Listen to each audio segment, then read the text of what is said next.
Hello student, आज का जो लेक्चर है वो क्लास 10 का जो सेकंड चैप्टर है पॉलिनोमियल्स, उसी को कैरी ऑन करेंगे हम लोग।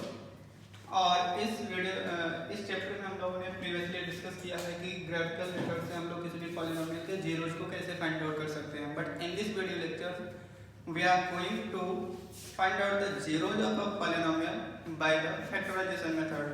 और ये फैक्टराइजेशन मेथड क्या है, इसी को स्टडी करेंगे अभी हम लोग। सपोज दैट यहाँ पर एक पॉलिनोमियल है ax² plus bx plus c, और ये क्वाड्रेटिक पॉलिनोमियल है।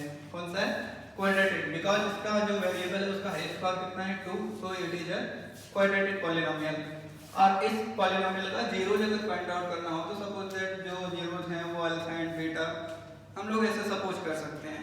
ओके, और इसको फैक्टराइज हम लोग करेंगे। क्या करेंगे? फैक्टराइज करेंगे। तो फैक्टराइज करने के लिए हम लोग यहाँ पर राइट करने जा रहे हैं कि relationship between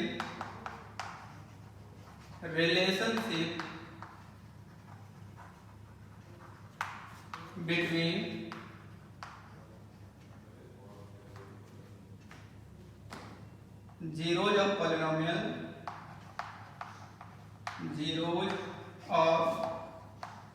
polynomial and constant terms। इसके अकॉर्डिंग क्या करनी है? सपोज यहाँ पर let ax² plus bx plus c is a quadratic polynomial।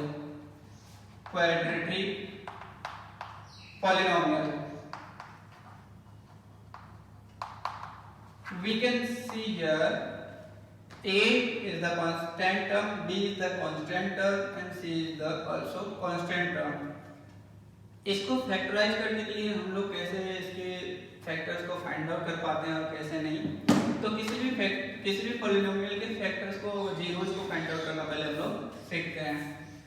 Suppose that यहाँ पर एक एग्जांपल है और इस एग्जांपल में मैं ऐड कर रहा हूँ x² प्लस 7x प्लस 10 और इसके जीरोज को फाइंड आउट करना है। Find the zeros. अभी इस पॉलिनोमियल के जीरोज को फाइंड आउट करना है, क्या करेंगे? पहले इसको स्प्लिट, इसका जो मिड टर्म है उसको क्या करेंगे? स्प्लिट करेंगे। अब इसको स्प्लिट करने के लिए हम लोग इसको राइट कर सकते हैं x² plus 7x plus 10 that is equal to 0। Because ये इक्वल टू भी 0 इसलिए राइट करते हैं क्योंकि हम लोग जब भी इसको सॉल्व करेंगे तो इसका जो पॉलिनोमियल का जो जीरो जाएगा उसकी वैल्यू को पुट करने के बाद इस प्रोडक्ट पॉलिनोमियल की वैल्यू क्या हो जाएगी? 0। इसलिए यहाँ पर राइट टर्म में हम लोग क्या लिखकर चलेंगे? 0। So split the mid term को स्प्लिट कैसे करते हैं? यहाँ पर कांस्टेंट टर्म 10 है। इस 10 को अगर यहाँ पर लेते हैं तो 10 को ही आप फैक्टराइज कर लो। सपोज दैट यहाँ पर 2 5 10 एंड 5 1 5। यहाँ पर इसके देयर आर 2 फैक्टर्स 2 एंड 5। अब इन्हीं दोनों फैक्टर्स को लेकर आपको ऐड करना है या सब्ट्रैक्ट करना है? ओनली 2 ही ऑपरेशंस को लेना है, एडिशन का एंड सब्ट्रैक्शन का। तो कौन सा ऐसा ऑपरेशन होगा जिसमें हम लोग को वैल्यू 7 मिल जाए, बट यहाँ पर कितने फैक्टर्स हैं? 2 एंड 5। तो यहाँ पर मैं ऐसा राइट कर सकता हूँ क्या कि 2 प्लस 5 इंटू x प्लस 10, ऐसा मैं स्प्लिट कर दूँ इसको। तो अभी आप यहाँ पर देखेंगे 2 प्लस 5 इक्वल टू 7, x को मल्टीप्लाई में ही रखा हुआ है और यहाँ पर 10 है। तो 2 प्लस 5 होता है 7 एंड 2 5 का कितना होता है? 10। सो इसको हम लोग क्या कर लेंगे? स्प्लिट करेंगे। तो इसको राइट करेंगे तभी तो 2x प्लस 5x, बिकॉज इसको मल्टीप्लाई किया अंदर और प्लस में कितना यहाँ पर 10 इक्वल्स टू 0। सो x को अगर कॉमन लेंगे इन दोनों में तो यहाँ पर मिलेगा अपने को x प्लस 2 एंड प्लस यहाँ पर 5 को कॉमन लेंगे तो यहाँ पर कितना मिलेगा? x plus 2। कैसे?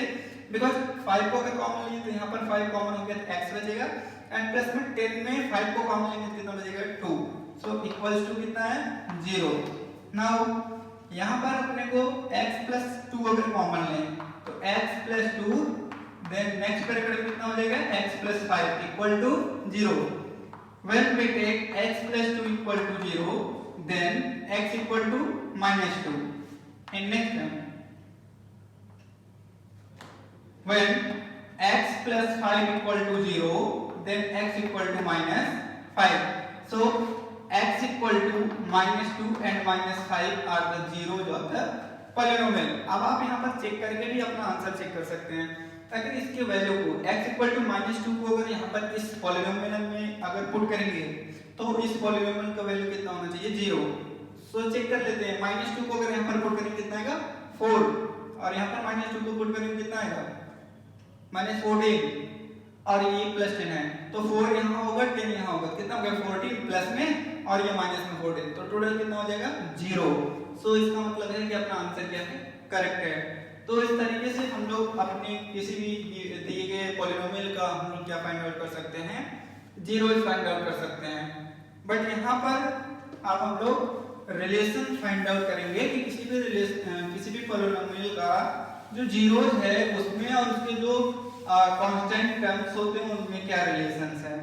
Suppose that let ax square plus bx plus c is a polynomial and alpha and beta are the two zeros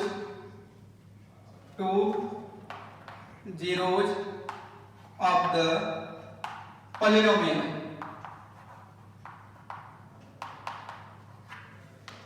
ऐसा राइट करेंगे तो यहाँ पर जो प्रोडक्ट होता है alpha and beta which is the zeros of this polynomial, so sum of the zeros equals to alpha plus beta, because alpha and beta are the zeros of the polynomial x square plus bx plus c. So sum of the zeros का मतलब क्या है? Alpha plus beta, that is equal to ये होता है इसमें -b upon a। -b क्या है? b means x का जो कोफिशिएंट है वो है a is the coefficient of x square. तो इसी को हम लोग राइट कर सकते हैं क्या? माइनस में यहाँ पर coefficient of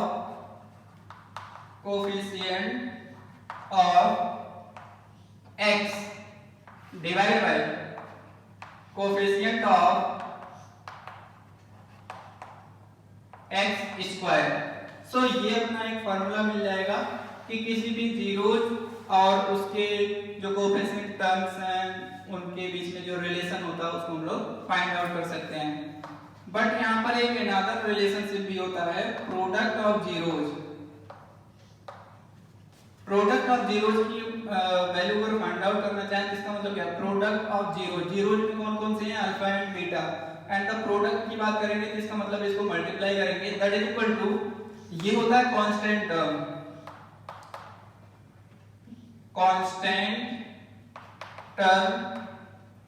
divide by coefficient of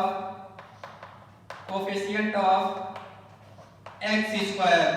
तो ये जो पॉलिनोमियल है इसका कोएफिशिएंट टर्म ये कांस्टेंट टर्म कौन सा है? c है।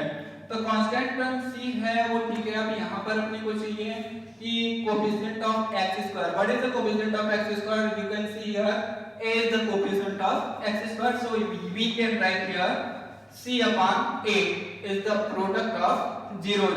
ये अपने पास दे रहा है two formulas which can be used in to solve the problems। और इस कंडीशन में अगर हम लोग आगे चलते हैं, किसी भी पॉलिनोमियल के जीरोस को फाइंड आउट करना हो या फिर किसी भी पॉलिनोमियल के जीरोस अगर गिवन हो और पॉलिनोमियल फाइंड आउट करना हो तो उसको कैसे करेंगे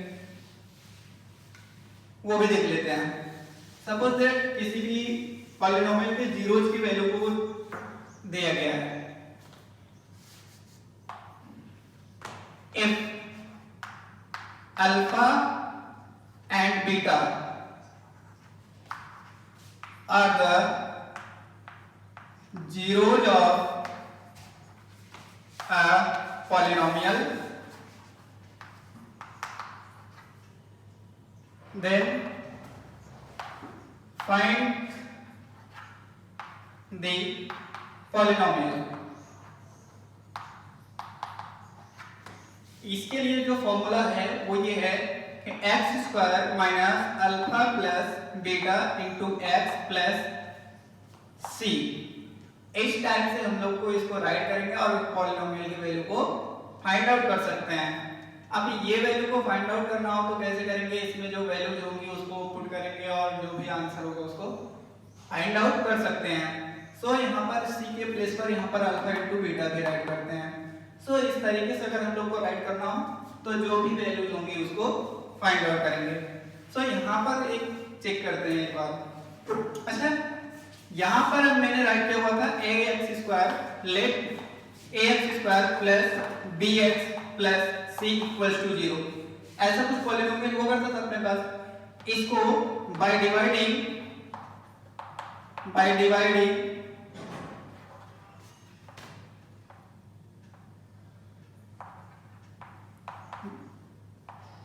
both side,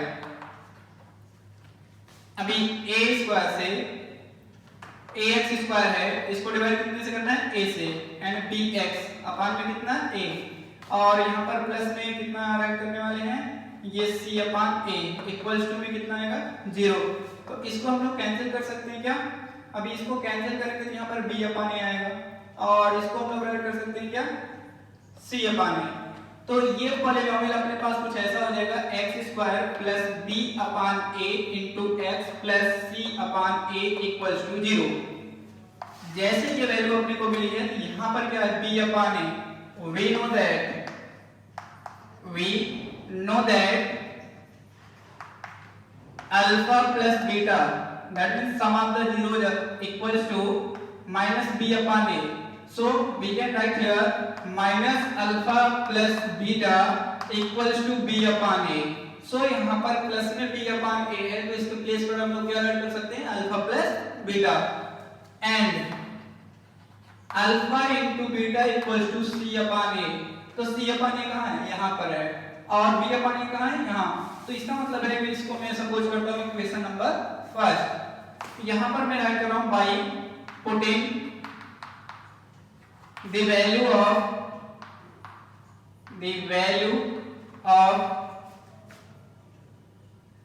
b upon a and c upon a in equation first। तो इक्वेशन फर्स्ट है क्या, यहाँ पर x² plus b upon a into x plus c upon a equals to 0। इसी में ये जो अपने को इक्वेशन मिला है इसी में कौन सी वैल्यू को पुट करना है, b अपॉन a का एंड c अपॉन a का। सो ये वैल्यू पुट कर लेते हैं, ये अपना इक्वेशन बन जाएगा x² b अपॉन a के प्लेस पर क्या राइट कर सकते हैं, माइनस अल्फा प्लस बीटा, और इनटू भी x जैसा था उसको एज इट इज राइट किया, एंड प्लस का साइन है c अपॉन a के प्लेस पर क्या राइट कर सकते हैं, alpha into beta that is equal to 0। ये तब के लिए है जब किसी भी पॉलिनोमियल को फाइंड आउट कर रहा हूं और उसके रूट्स क्या हो, गिवन हो, तो इस फार्मूले को अप्लाई करके हम लोग क्या कर सकते हैं, रूट्स को पुट करेंगे और उस पॉलिनोमियल की वैल्यू को फाइंड आउट करेंगे। सो ये सारे मेथड्स हैं जिससे आप किसी भी वैल्यू को अगर दिया गया हो एज ए 0, सो उस पॉलिनोमियल को फाइंड आउट कर सकते हैं। अदरवाइज ऐसा भी कोई क्वेश्चन होगा जहां पर आपको मिलेगा कि कोई एक पॉलिनोमियल है उसके जीरोस को फाइंड आउट करना, तो जो हमने यहाँ पर स्प्लिट किया था स्प्लिट मेथड से उसको आप फाइंड आउट कर सकते हो। सो आज का वीडियो लेक्चर बस यही तक। नेक्स्ट वीडियो लेक्चर में इस एक्सरसाइज को आप सॉल्व करेंगे।